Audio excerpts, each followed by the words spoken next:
Hey, my name is Mike, and these are my preliminary findings for Zek'voz, Herald of Inzoth, the 4th boss in Uldir. This video is from beta testing from May 11th, so keep in mind that some or all of these abilities may change or be removed when BFA comes out. I'll make sure to add a link to the TLDR guide once I upload it.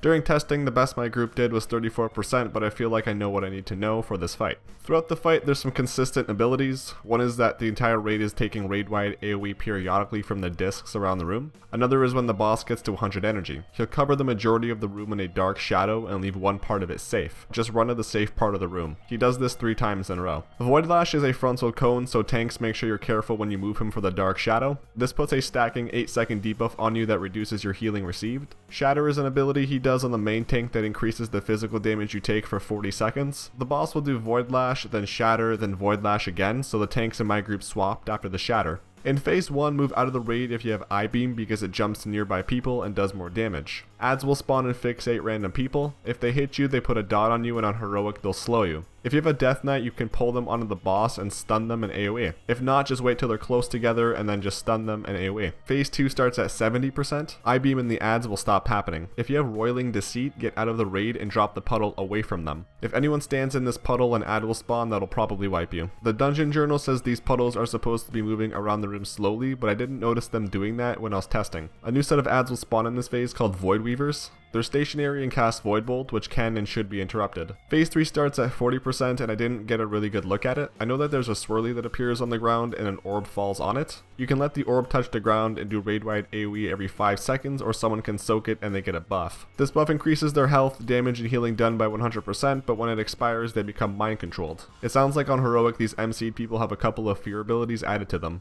Other than that, there's just more raid-wide AoE happening from the discs in this phase. It sounds like your offensive and defensive cooldowns are best saved for this last phase. You'll probably want to have people soaking the swirlies and then killing them when they get MC'd. Overall, this fight is pretty simple. I don't see why for the majority of the fight the tanks can't place the boss in the middle of the room and the raid stack up behind him. You can have people run out to the walls if they get I-beam or Roiling Deceit. This makes healing easier and makes it pretty much impossible for someone to accidentally stand in a puddle. In phase 1 you can just let the ads come into the raid, and in phase 2 you can just kill the ads in a clockwise formation so you can stay close together still. The only time I really see the raid not being close is when you need to move out for the shadows. So those are my preliminary findings for Zek'voz, Herald of Inzoth, the 4th boss in Uldir on beta. Feel free to leave your comments below in regards to what you think of it, or if you have any questions. Don't forget to like the video if you liked it and subscribe for more. I'll try to get some more beta content out, but no promises. Thanks for watching and have a lovely day!